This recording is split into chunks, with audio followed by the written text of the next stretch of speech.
Okay,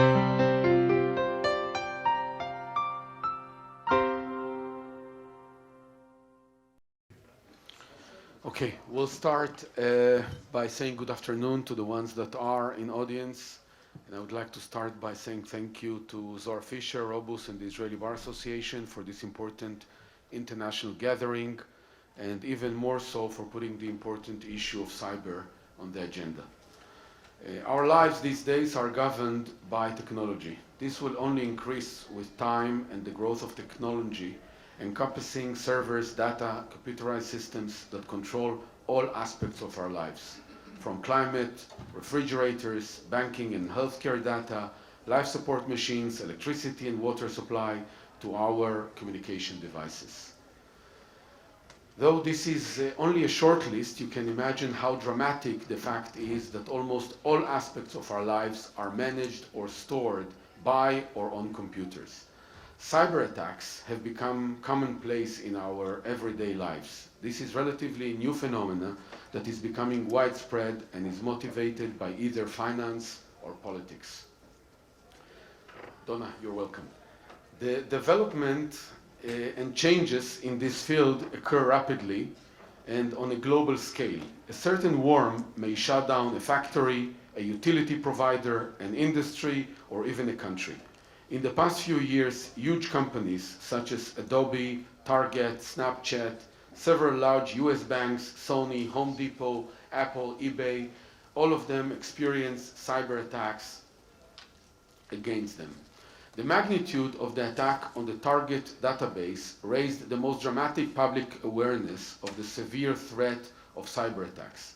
To understand the scope, Target is the US third largest retailer, and during 2013 busiest buying period, personal information of more than 100 million customers, one way or another, was stolen. The fact that Target had cyber insurance, which is an important player in this field, had only limited mitigating effect on the lawsuits it faced and the faith of the top management of Target that were forced to resign. By its very nature, the law responds slowly. The process of enacting a local law or regulation or to put together an international treaty for global cooperation is a long one. The legal infrastructure is similarly slow to respond and provide the legal tools necessary to deal with such a rapidly growing and dangerous trend of attacking our computerized life. In the US, the SEC Corporate Finance Division has issued guidance to public companies regarding the disclosure obligation with respect to cybersecurity risk and cyber incidents, and the framework for improving critical infrastructure cybersecurity was released by the National Institute of Standards and Technology back in February 2014. In Europe, the EU proposed Network Information Security Directive aims to end the current fragmentation of 28 different national cybersecurity systems by listing sectors in which critical devices company will have to ensure that they are robust enough to resist cyber attacks. Israel, as we only seen and heard in the last lecture, is and has been a leader in innovation and technology. We see ourselves and may be seen by others as a startup nation. Israeli companies are known to be in the global forefront for cybersecurity technologies as well, disproportionate to the tiny size of the State of Israel. The next major question to ask is whether our legal system is making the necessary advances in supporting this trend of technological challenges in our lives. Do we have the necessary laws to assist our local and global neighborhood in facing and combating the cyber challenges?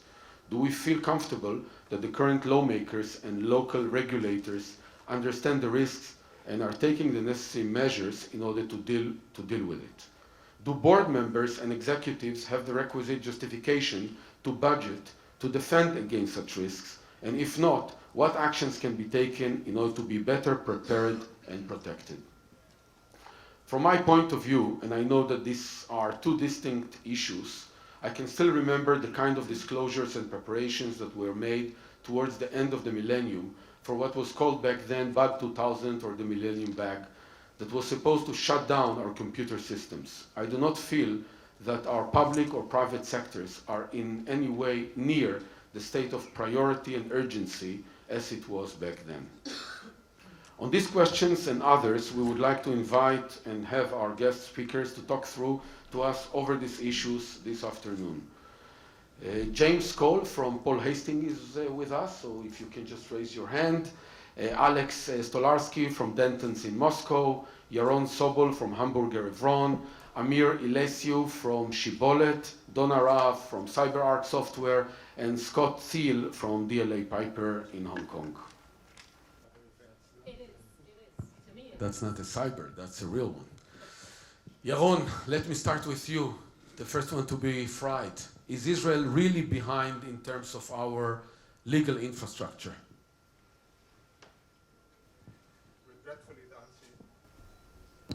Regretfully, the answer is yes. I mean, current laws are very anachronistic. If we're talking about computer law, if we are talking about protection of privacy laws, if we are talking about the laws governing the control and management of databases, we are very, very, very late in updating them. And although Israel is a judge-made law country,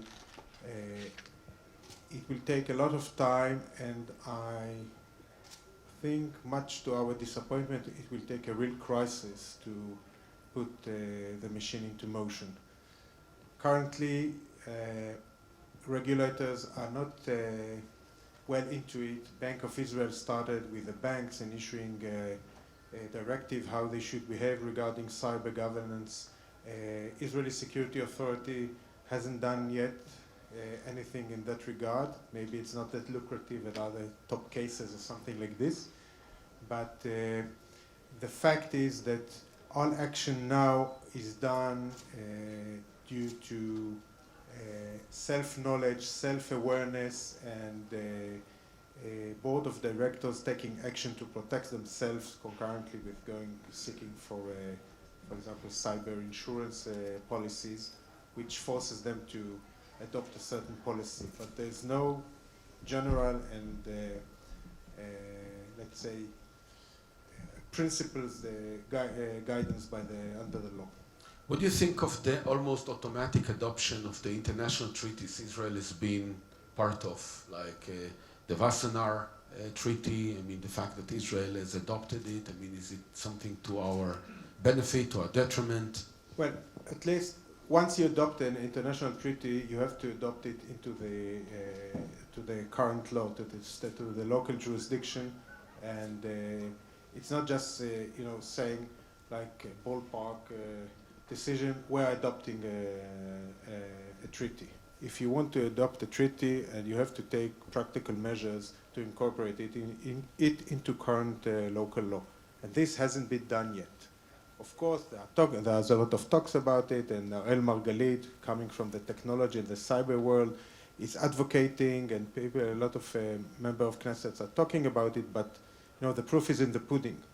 To date, there's no real codification, there's no real writing about it, there's no regulations. The only regulator that really, as I said, is serious is the Bank of Israel right now. Amir, we'll turn to you. We'll be happy to hear from your view on the initiatives the government has intended to adopt and withdrew from, because the government has been trying to do something in order to maybe bring about those treaties into our laws. Well, thank you for the question.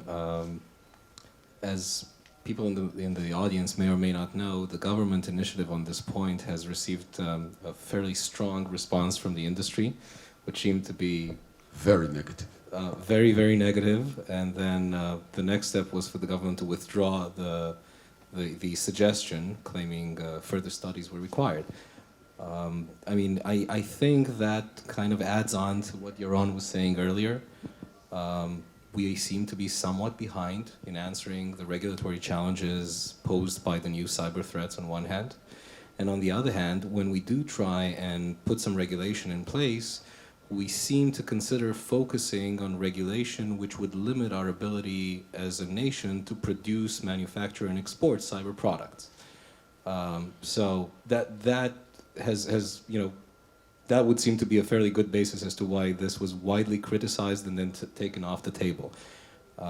If I could use this forum to illustrate just how ancient existing laws are, the concept of cyber, while hard to define, most people would tend to agree that it involves some sort of use around Internet of Things that exceeds just breaking into computers. We've had breaking into the computers ever since they showed war games back in the 80s. The concept of cyber, you remember that, it's an old one. Matthew Broderick. Is that an old guy comment? Well, I'm making it. Yes, I saw that when I was young. Well, there you go. You play chess with a computer, you break into computers. Exactly. We're all young. You saw it on Hulu. So we had computer break-ins for ages. The whole concept of cyber is about some guy somewhere that gets to talk to the fuel pump in your airplane and shut it down, or in your car. Now, ironically, the Israeli law just acknowledges breaking into computers. It does not acknowledge breaking into a fuel pump, unfortunately, which is a fairly big example as to why the regulatory framework is somewhat behind in dealing with cyber threats. I think that Israeli courts have been trying to fill in that gap to a certain extent, trying to give quite a broad interpretation of what is regarded as a breaking into a computer. So that's number one. Number two, do you see Israeli companies being adversely affected as a result of this kind of regulatory vacuum, or that we are kind of behind in that respect? Well, firstly, I completely agree with the court system analysis, and as Yaron mentioned earlier, we are a precedent Anglo-Saxon governed country, which means that judges have a lot of leeway to kind of decide and fill in blanks in the law. Having said that, we are really dealing with something which is very technical and which I would say, the ability of judges to deal with it will decrease on a going forward basis. If I were to actually maybe overstep my bounds and make a suggestion in this forum as to one topic which has been overlooked and which could benefit from additional analysis, is the concept of how the cyber industry in Israel is generated. Pretty much everyone in Israel knows that a lot of the cyber industries out there in Israel are generated out of people who came out of certain units in the army. I don't think it comes to a huge surprise. As most people might know if they open the internet, there's actually a convention of said military units taking place about 2 minutes that way, which starts in about half an hour for networking event. I suspect that about half, if not 75% of Israel's cyber industry is also going to be there. And yet, while you would expect in a country such as Israel for the army or the government to have some sort of technology transfer office that regulates the transfer of IP or know-how from the military or the government into the private sector, unfortunately, I personally am not aware of such a mechanism with respect to cyber. While such mechanisms exist and are vigorously enforced when it comes to, say, medical inventions out of government hospitals.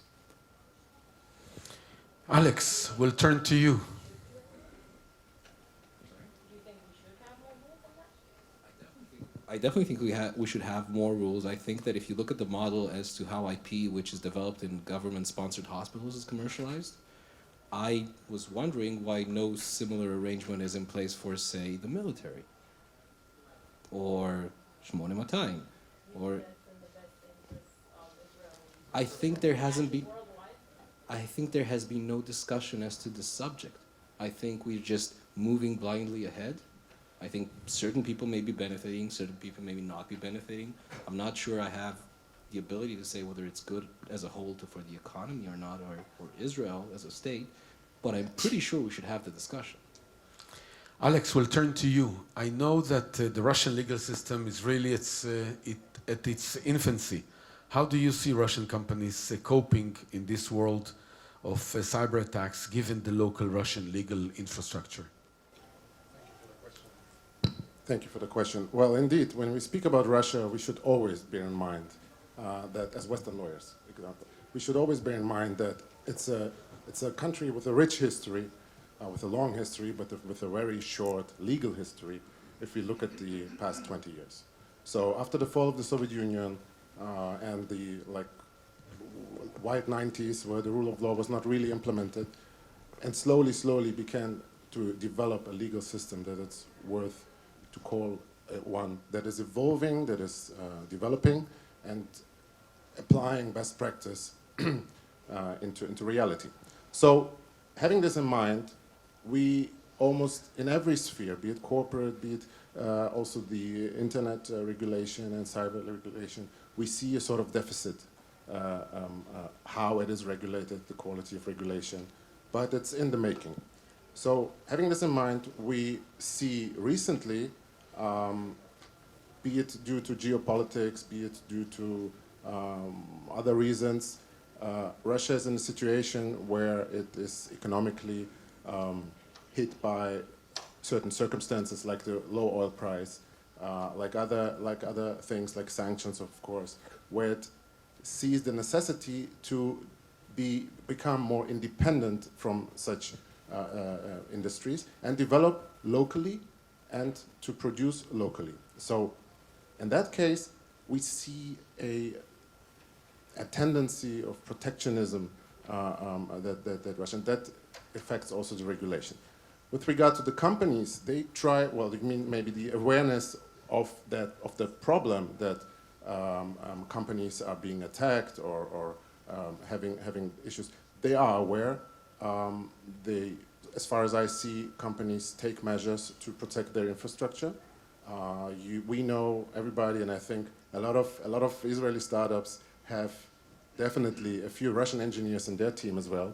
So they're very high profile, very well educated, and therefore the level of protection in the companies or of the providers that provide such services like security is very high. We have a lot of interesting names who provide internationally software protection as well, and the know-how of the Russian IT engineers is very well known. Scott, turn to you. China is quite a major player in the cyber world. I'm not saying in what side of the coin. Are there any actions being taken in order to try to combat, deal with the cyber issues in China from the legal point of view, the way you are aware of? There certainly is, and I obviously won't comment on the Chinese role in certain cyber attacks, particularly at the government level. What we are seeing that's impacting our clients is probably two or threefold. Firstly, there is a trend towards data localization, which is coming through privacy regulation in many respects, where they're using offshore transfer prohibitions in various guises to try and make it more difficult for businesses to send their data outside of China, to host their data outside of China. And while that looks to be linked to the privacy rights of citizens in China, I don't think that's really the motivation for many of those. It's much more to do with control of that information, retention of that data within the country. The other area we are seeing is specific sector regulation, so particularly the CBRC, which regulates financial services institutions, including banks, where they are being a bit more explicit around issuing guidance about cybersecurity, information security. So not just in the context of privacy, which regulates personal data, but also generally about information as a whole, being something that needs to be treated with a certain degree of security standards. As to what they are, they're not being very prescriptive. There's lots of useful phrases like reasonable and appropriate security measures, whatever they might be, and obviously they change day by day as the sophistication of the hacker community obviously evolves as well. So we're certainly seeing some developments of industry-specific and general regulation. What we haven't seen yet in China, which we have seen in other Asian countries, is much enforcement in that area, but I think that's probably in the post. We'll wait. Donna, I saw that your reaction to some of the comments that were made before, you come from the industry naturally and may have some different, or one may say better, vision of the global market and the Israeli place in it. Can you tell us and share with us the way you see the legal infrastructure affecting the global operation?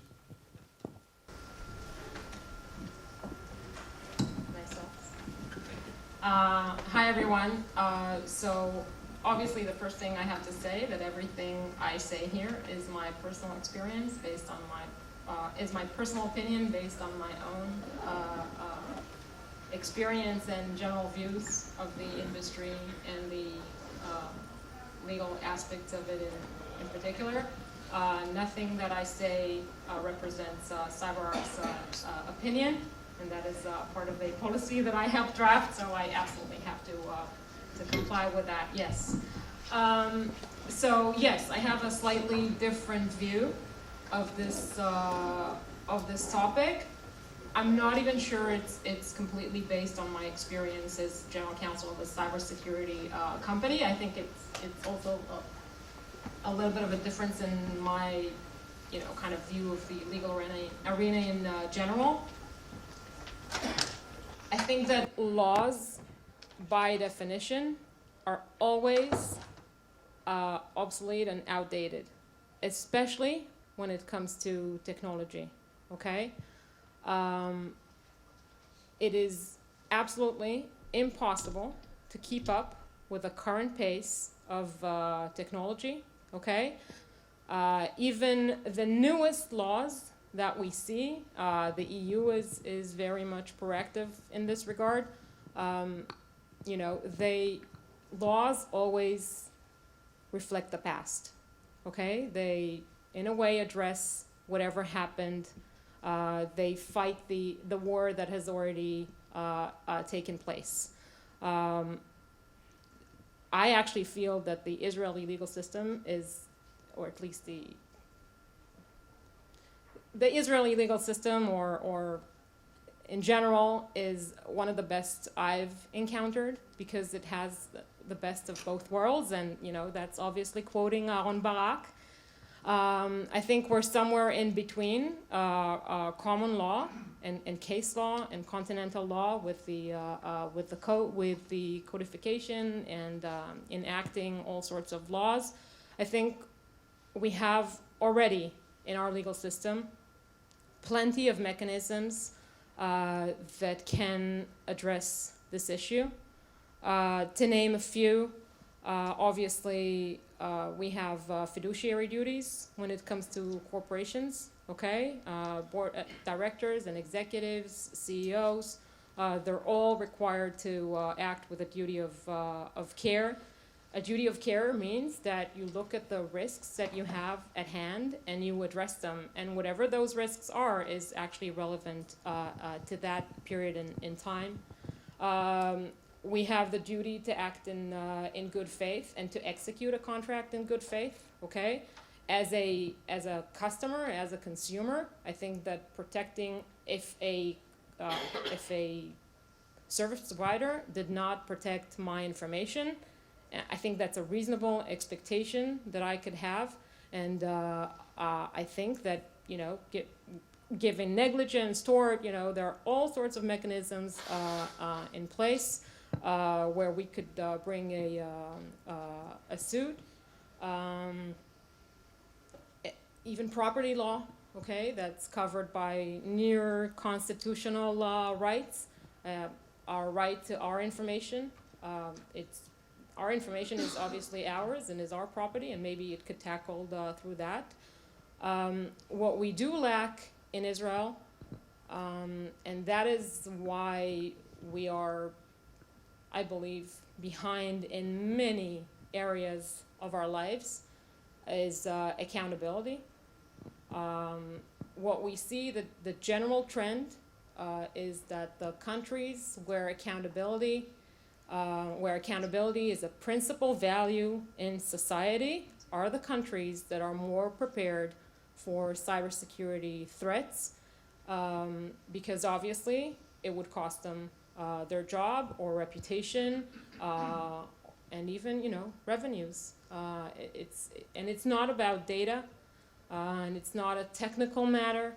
It's something that CEOs and boardrooms absolutely have to discuss. It's not for the IT team. It has to go to the core operations of a company. Do you want to be taken down by an attacker or not? what's the incentive of that attacker? Do they want personal information? Do they want medical information, credit card information?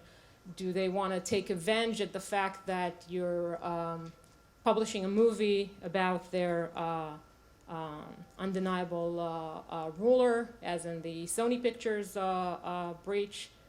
The motivation doesn't really matter. The identity doesn't really matter. What matters is having a process in place that will address the key issue. Jim, I think that you've been both on the ground and on the scene. Can you give us your view on the way legal infrastructure in the US, in Europe, and also in Israel affect the fight against cyber attacks? And there's various views here on the panel, as you can see. Well, I see the various views in the panel, and before I begin, Jim Koenig from Paul Hastings. My views are expressly my own. They don't represent the views of Paul Hastings, the U.S. government, Edward Snowden, or even my parents. So I agree with Donna that laws are behind the technology. And the way to look at it, and when you look at the laws, sure, Europeans have largely led much on the privacy law around data use. The U.S. has actually been very strong around the security. But although the U.S. doesn't have all the types of laws that are out there, it's an oversimplification, but I view that there are 5 types of laws. And maybe as Israel continues to mature, but the 5 types of laws are the ones that companies ought to pay attention to, right? There's government, and what the government can do to help companies or the country itself for protection. But the 5 types of laws, well, first, cyber fraud and computer crimes. If it's a foreigner, it's very difficult for jurisdictions, so those laws often don't have a lot of effect. Knowledgeable insiders, sure, they can't. Those are the simplest to put in place. The next one's breach notification. Alert people that they can protect themselves, that watch their credit or watch other things, their bank accounts or things, once there's been a cyber attack that has involved their health records, once something has involved their information. The U.S. was innovative and started that over 10 years ago, and to some effect, it gives people a sense of calm. What are they going to do when they get that information, and how effective has monitoring been? Okay, that's a secondary question. The next one's mandatory controls. As you mentioned before, the SEC, but there's also healthcare under HIPAA in the U.S., as well as Massachusetts has 18 specific security controls that has to be around the information of Massachusetts citizens wherever it is in the world, not just in Massachusetts.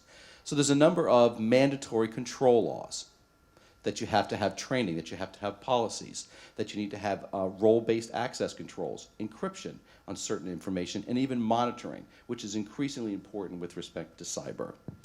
And the next one, which is very interesting and right at the heart of the whole Edward Snowden debate, but the Department of Homeland Security, under Information Security Act that passed at the end of last year, was about information sharing, about threat indicators, or indicators of threat actors, that the Department of Homeland Security is sharing, that there are those indicators, and how to protect yourself against them. They're sharing that information. Companies that see it as an early warning sign share that with the government, and the government shares back with others in the industry who are part of this network. That's pretty innovative, but companies, at least in the US, have long not wanted to share any information because it would open themselves up to blowing legal privilege, and they could be sued for the information and the information used against them. The CISA, the act in the U.S., created a safe harbor. If you disclose certain information using certain machine language to the Department of Homeland Security, you actually have a safe harbor. Jury's out on how that will be effective, but that's the 4th of the types of laws. And the last one is the use of government secrets and technologies in cybersecurity defense and products. That's one that's near and dear here into Israel. Now, while the U.S. generally doesn't have that, I can answer too, but before at Paul Hastings, I used to globally lead privacy and cybersecurity, co-lead cybersecurity at PricewaterhouseCoopers globally, and then at Booz Allen, where Edward Snowden came from, but is the largest contractor for security in the United States to the U.S. government.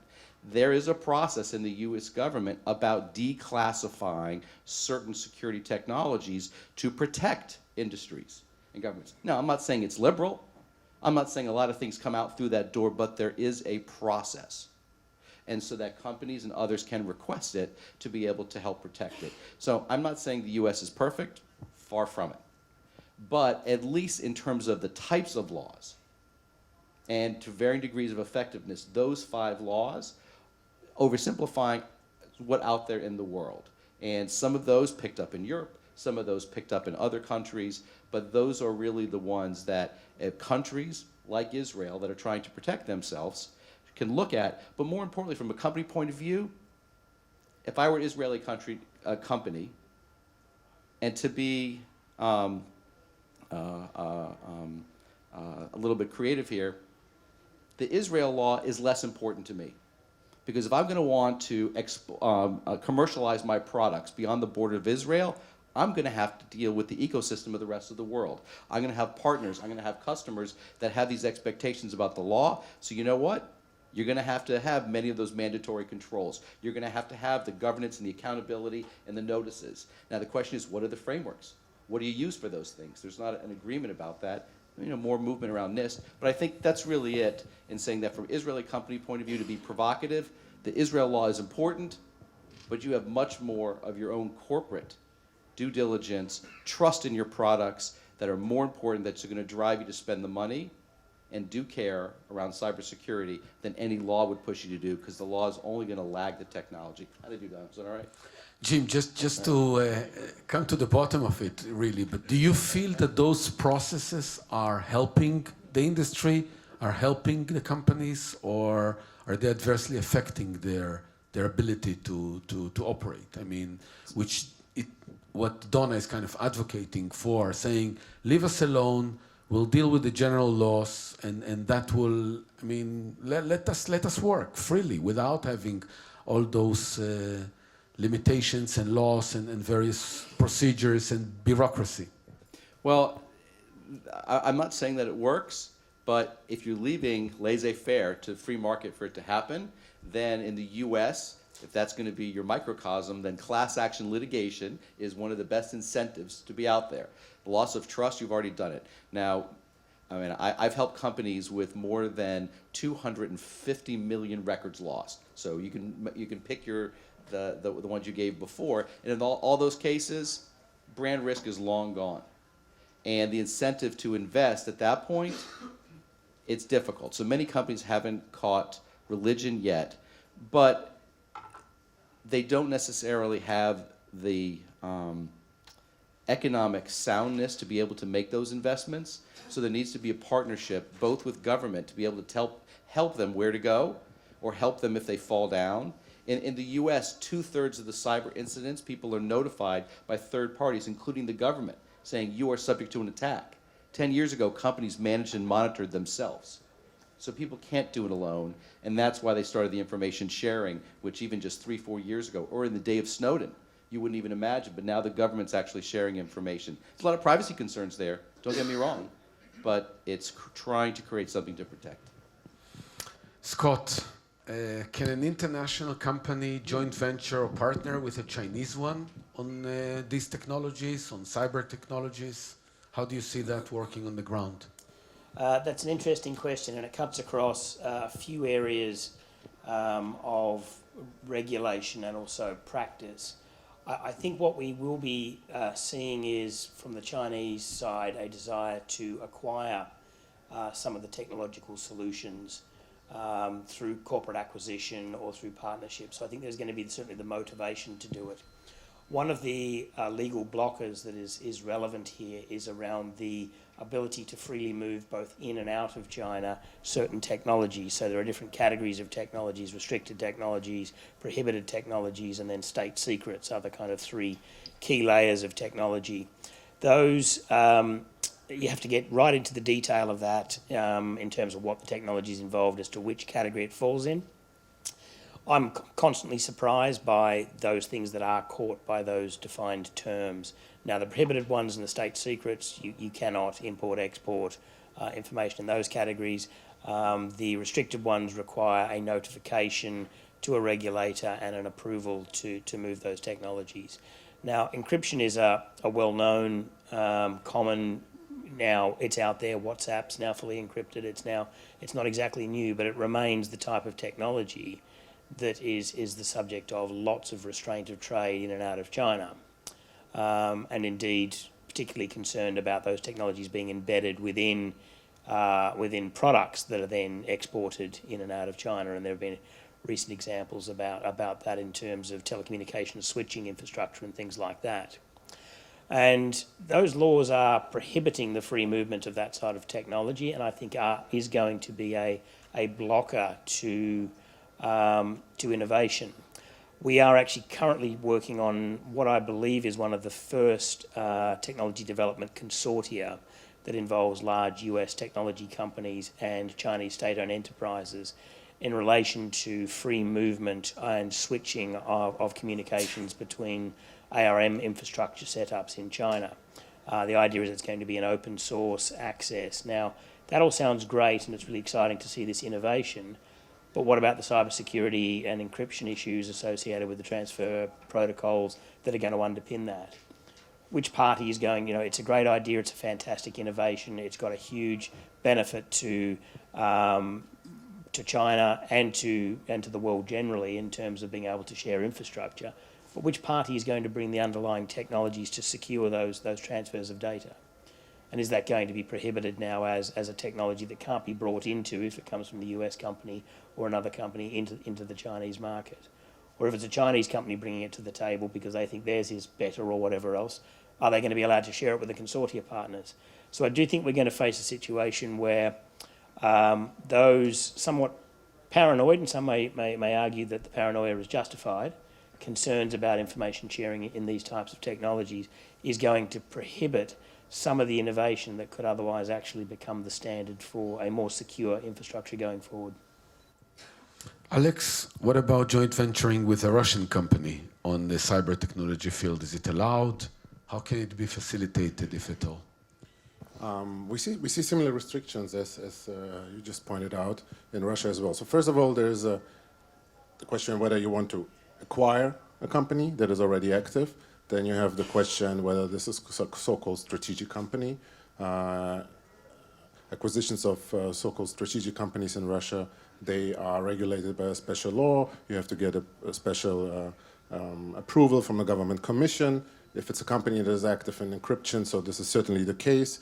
If we speak about other technologies, we have to look deeper into the context and identify whether it is to be deemed a strategic, so-called strategic company or not.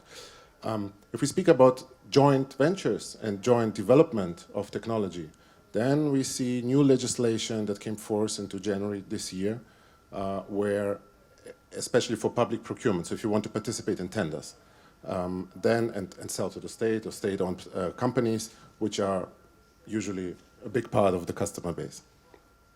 So if this is the case, there is new legislation that came into force that actually requires that the Russian company or Russian citizen that is not controlled, well, the Russian company that is not controlled by a foreign company holds more than 50% of the shares of such a joint venture. So it is not allowed for a foreigner or foreign company to have majority ownership in such a company. And that has to be seen also in the context of what I have mentioned earlier, that Russia tries to localize products. And to get that label made in Russia, certain requirements have to be met. So in that case, it's control of a Russian citizen. It's that the software shall not contain any hidden functionality. The Russian vendor, the software vendor, should have enough technical stuff in Russia to sort of develop, maintain that software or that product, and so on and so on. Furthermore, there are restrictions with regard to the transfer of revenues, dividends. So it's 30% that can be sent outside of Russia. So you have to keep the money inside, most of that, and you have to transfer all rights and titles to a Russian citizen or Russian company, which is a big problem, of course, for Western or any foreign company that has a product and wants to go into the market and develop in Russia, or is already active. So this is what we actively deal with recently, because this legislation came into force recently, and then the question is how to act with that, how to deal with that. Either you go out of the market, or you adapt to that legislation and you transfer indeed all rights and titles, and find a structure that allows you to stay in the market at least, with all these restrictions that apply. But and for the private sector, actually, if you look and if you don't participate in tennis, then there is no restrictions as such. So Russia tries to promote its image as an investor-friendly country. And again, if we look at the development during the last 20 years and the 10 years especially, I've been in Russia now for 10 years, and I have seen a constant improvement of the quality of the legislation in all spheres.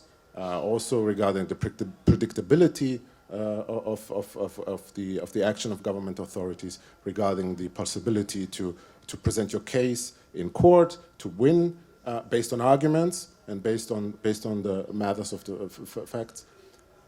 So there is improvement. There is still now this mentality of protectionism, of growing local companies, therefore restrict certain competition, keep foreigners outside. In order to make them more competitive, that's the policy.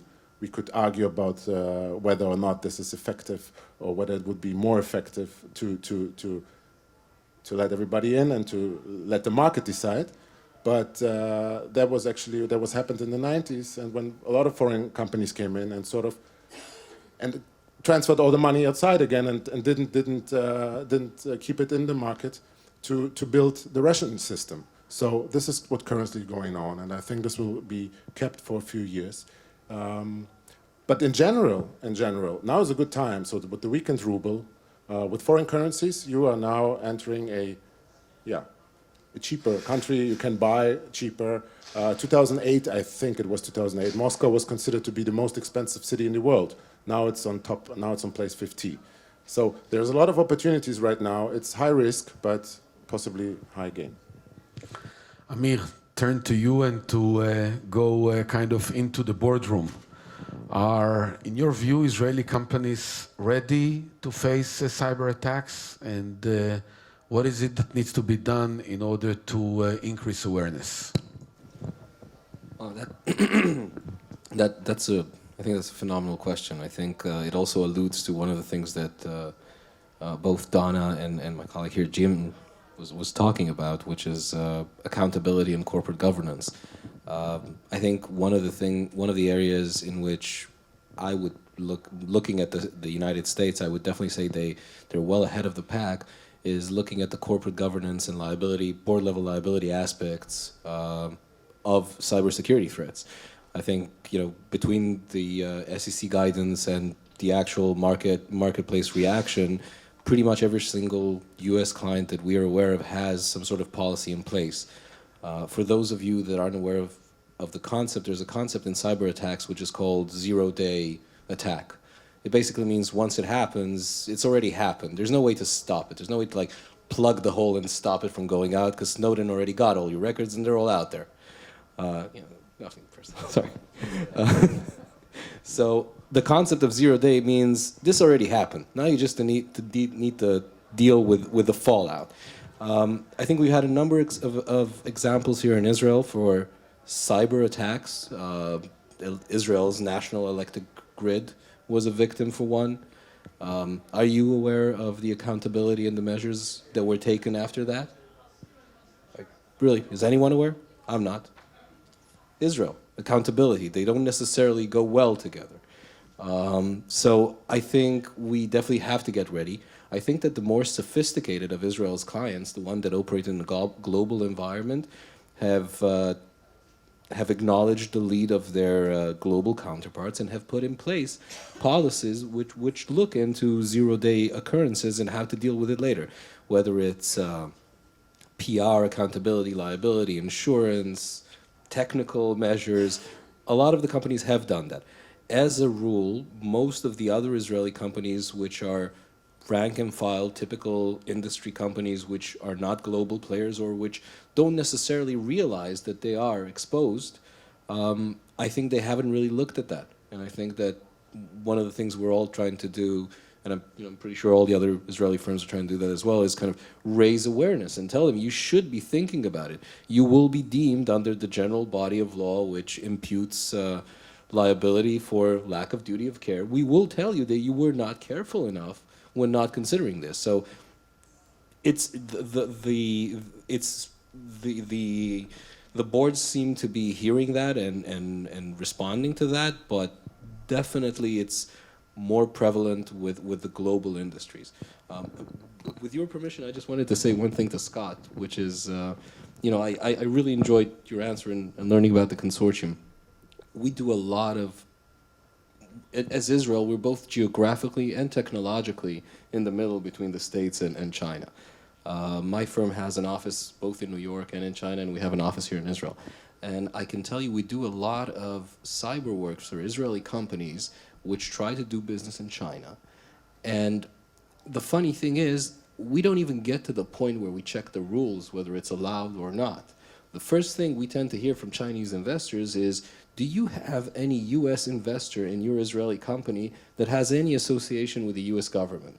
I'm not even going as far as like the CIA venture fund investing in you, which is, by the way, happens, but any sort of like US government connections. And then you go for a very, very rigorous specific due diligence process, which is intended to ensure there's no back doors anywhere in your solution. Now, the best this type of process can show you is we haven't found any, which means they're probably really well hidden. So, one of the things we've been seeing here in Israel, just because we're in the middle, and one of the things we've been advising our clients is there seems to be some sort of technological Cold War going on. You got to pick a side. You're not going to be able to take money from US investors and export your technology into China, unfortunately. Because at the end of the day, even if you pass the rules and regulations, somebody's going to ask you to prove there's no back door, and you're going to try and figure out how you do that. So. Do public companies in Israel, public and private, understand the real risks, and this is maybe why they are somewhat behind? So this is question number one. Question number two, can insurance help in that? I mean, understanding that they need to be insured and the process that insurance companies come in and ask to underwrite help the kind of process that we were talking about before. Okay, going back to accountability, which is our weakest point. In Israel, generally you say everything is divided into three parts. So if you take it to the cyber world, it's you've gone through an attack, you didn't go, and you will go through a cyber attack. Now, this program has a problem here in Israel because those who went through the attack are divided into two sections. Those who admit that they went through an attack, and those that just, put it aside behind the curtain. They don't come forward and say, yeah, we encountered an attack. Especially, in our legal world, I find that law firms went through cyber attack and they don't admit it because they're afraid the clients will think that they are not protected and somebody siphoned the data of the clients and it's somewhere in the net. So this belongs to accountability. And companies, there are companies who are aware and implement internal governance regarding how you address cyber issues. And this connects with what has been said here about the 0 day, because on the timeline there's before the 0 day, and there's the 0 time, and then past that event. And of course, once you encounter the cyber event, there's a crisis management, how you address it, accountability. You go out, you reach out to clients, you tell them that you've been attacked and the data might be jeopardized, and you take measures, and if you want, you make a press release and you explain what you were doing in order at least to manifest yourself as a respected and responsible player. But there's also the issue that how did you prepare? And this is the questions that someone asks a couple of days later or weeks or whenever things are coming down and people are looking at what happened, is what kind of measures did you take? And I'm not just talking about the technical measures, the professional measures, going to CyberArk with other players and investing your money in the software, hardware, and all other solutions. The question is, how did you prepare company-wise? And this interconnects with accountability, with the fiduciary obligation of directors, with the duty of care, meaning, did the company, starting with the chairman, going down to the to the tiny IT person, has a kind of protocol, a process? How do you do? Did you secure passwords? How many times a year you change passwords? Who has access? You know, people who know the terms Active Directory, who have access to information or not, and setting out all the. It's like, you know, we were talking about the 2000, the bug 2000. So in cyber, it's for real. The question is, how do you prepare for it? So by the end of the day, since we're talking about legal-wise, and you are presenting a company, and you end up in court, and then they ask the chairman or the CEO, you know, what did you do in order to prepare? And one guy may say, well, we did nothing, and when it encountered, we called the clients, and we told them that happened. Another one said, here's our, let's say, the cyber governance plan. We implemented protocols and policies, and whoever has access, and we did that with the computers, and nobody can plug in any USB or flash drive, and whenever it pops into the station, we know, and the IT manager, and we have instructions, and we had classes telling people what they do, what they may not do, and who opens which mail, because, you know, most of the cyber events known are it happens in the company. You know, a lot of the small ones happen in the company. Ransomware, known to everyone. Usually it's an inter-company event. A secretary, an unqualified person, even a CEO gets some mail. He opens it, there's an attachment with a nice macro, and he's been hijacked. That's it, very simple. A lot of theft of information happens within the company. Snowden did that, by the way. It came from the company. It didn't break firewalls or all other protection measures. So the question about the company, you should prepare ahead. You should have a very nice plan, which is for crisis management. What happens if? And of course, you should be accountable and come forth and say, you know, it happened, and this is the way we are dealing. Even public-wise, it looks better. Now, as to insurance.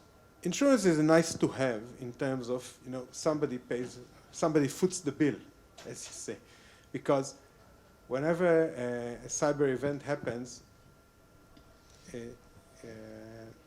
insurance doesn't cover the event itself. It covers the implications. It's similar to property insurance. And if you have a good policy, cyber, it usually covers the damages that are inflicted. So it's similar to D&O insurance for officers and directors. And then the question is, what does the insurance company requires the company, the insurer, it's insured entity, what kind of measures it is required to put in place. And this goes back to having policies, having program training, and whatever you did beside investing in hardware and software. So if by the end of the day you bought a very nice policy, cyber policy, and you paid the 10,000 US dollars that they asked for, but it ends up that you didn't do anything, that you might find yourself with the insurer saying, yeah, it was very nice of you purchasing that policy, but you're not covered, because it's like they tell you to put the jewelry in a safe, and you put it on the table, and the guy comes and takes it, so you're not covered. Yeah. Donna, it seems that we respond to crisis situations only. Is this your experience as an in-house of a cyber vendor?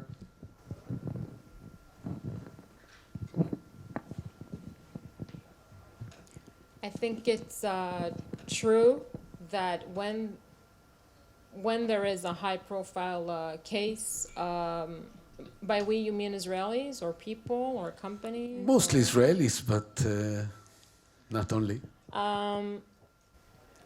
Well, I think that a crisis raises awareness. Okay, I think that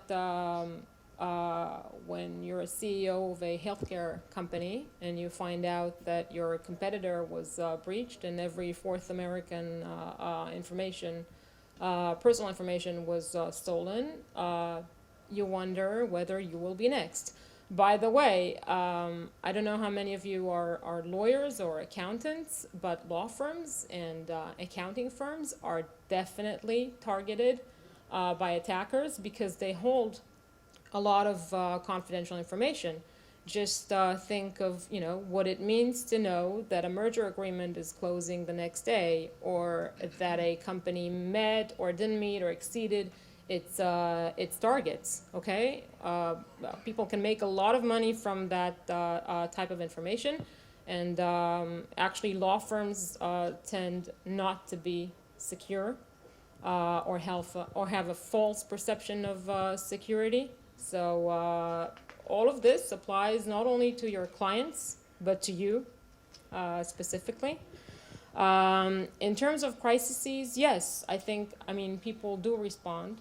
Once it's in the news, there is awareness, and I think that's awareness is the number one way.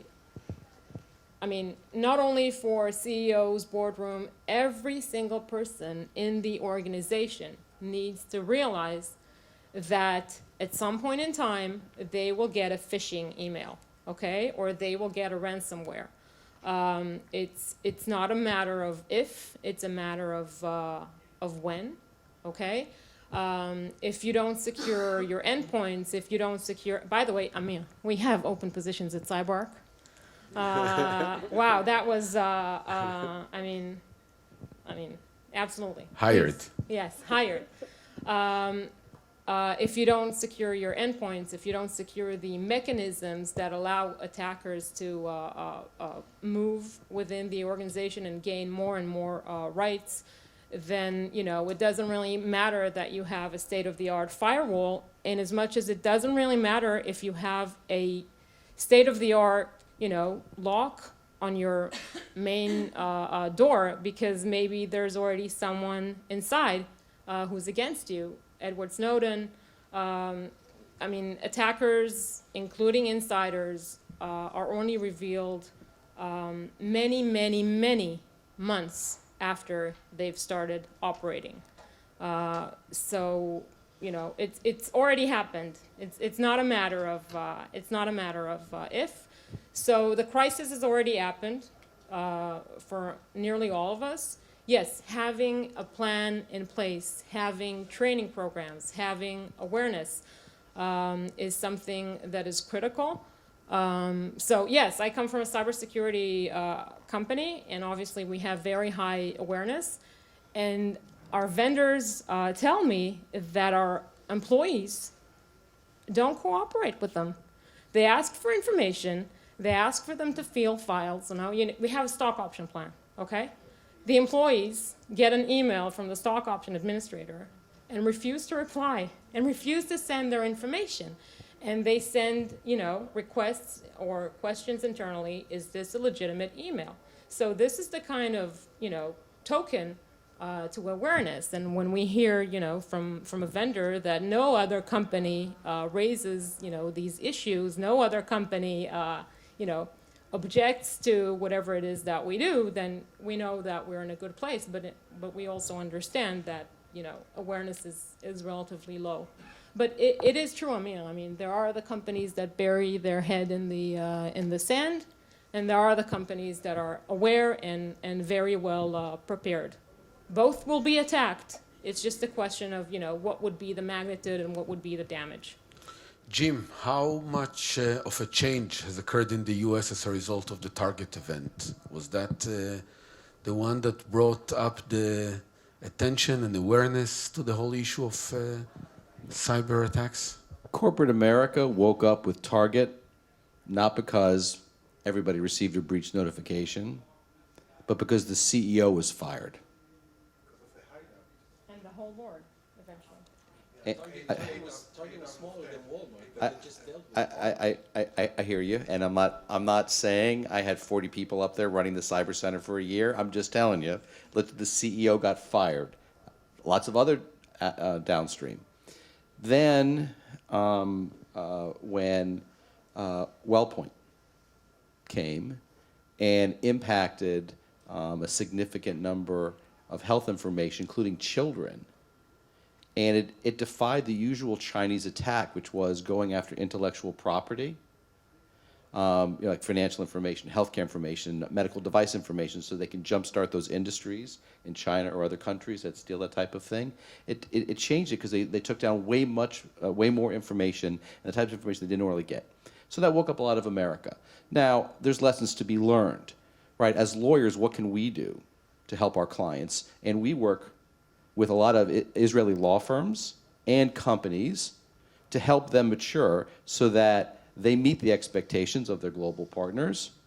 And then at the same time, when we bring large multinationals here, we do the audits and assessments to help them look at the Israeli companies. So once American companies woke up, what is it that they did?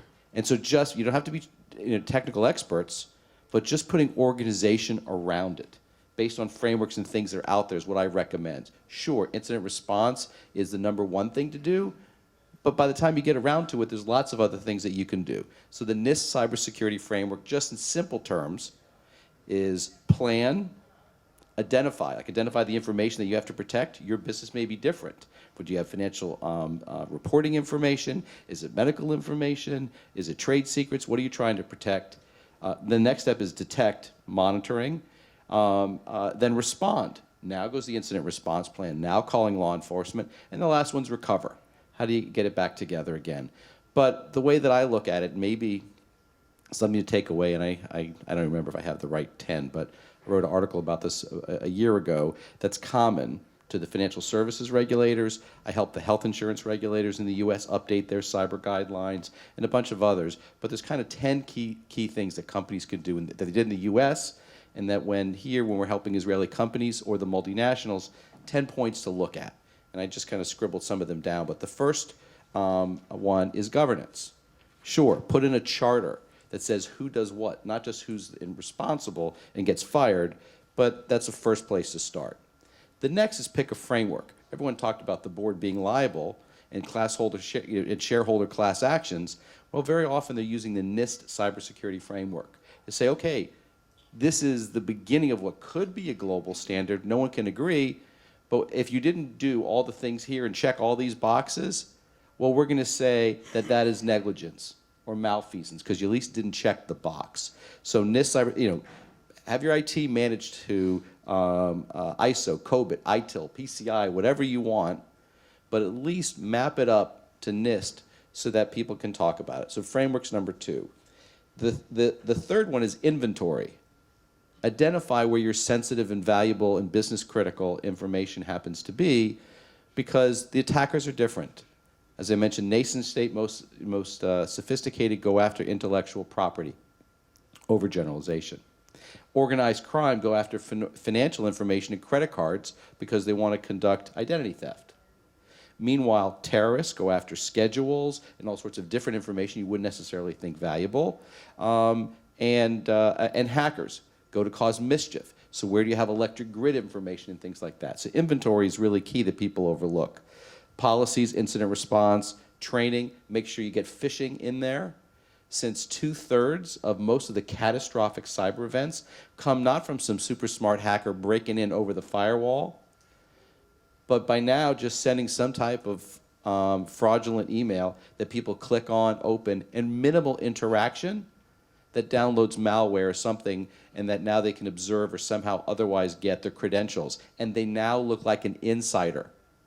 All the monitoring you spent in the world can't help because they look like an insider. But it can help, but it's much more difficult. Unless they call CyberArk right here in terms of doing that. And then 3 technologies. I'm going to move quickly through that since this isn't the technology implementation crowd, except for on the panel. Encrypt, access control, and monitoring. Those are the 3 there's lots of technologies, but those are the three to make sure that you have them in place. Insurance is important now. I think 62% of the Fortune 500 has some form of insurance. Realize the blanket doesn't fully cover the bed. I think 40% of Target's losses were covered by insurance, and most insurance underwrote things number of years ago where they didn't have enough actuarial data, and so they're overexposed. So it's like the I forgot the John Grisham movie where they turn down every claim when it comes in. That's an overstatement, but because they're exposed, and so there's a lot of litigation about what's covered. And then finally, the last one is conduct simulations and audits. So cyber war games, the biggest thing. We've partnered with a number of law firms here or companies to actually run through a plan. And you may have a training plan, but when you actually sit there and the business says, turn off the trading floor, the IT says, turn off the trading floor, we think we have a cyber issue.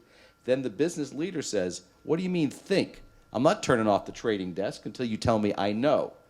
Imagine if it's healthcare, now it's life or death. Imagine it's a cable company, you can't get the Game of Thrones TV show. I mean, very important big decisions that have to be made. But those are kind of the highlights of the top 10. So it's more than just incident response, but how do you live through the whole life cycle? And how does we as lawyers or business leaders at our companies help? It's really around that organization. So I tried to give you a little bit of structure of how to do it, and if you want that article that touches on it, I can send you that. But that hopefully gives you a little bit of a view of how we can help make sure that we lower the exposure of our companies. And just the last comment for Donna. Thank you. So one thing to note, and that goes to where we started, we're not against, I'm not against regulation in general. It's not about laissez-faire or let us be or anything like that. I think regulation as a consumer, I personally welcome it, but I think it's a matter for the corporations to and individuals basically suspect anything around you, okay? And it's a matter for the corporations to realize that's in their best interest to exceed compliance, okay? As Jim said, if you didn't check the box, you're definitely negligent, but checking the box is not the end of your responsibilities. And another document that's really an easy read, really insightful, in my opinion, is the Federal Trade Commission, FTC. Start with security. FTC, start with security. Google it. It's super simple. It's a great document. Guys, thank you for your time. Thank you for being with us and sharing this information with us. And thank you for the audience. I hope you enjoy that as well. Thanks a lot.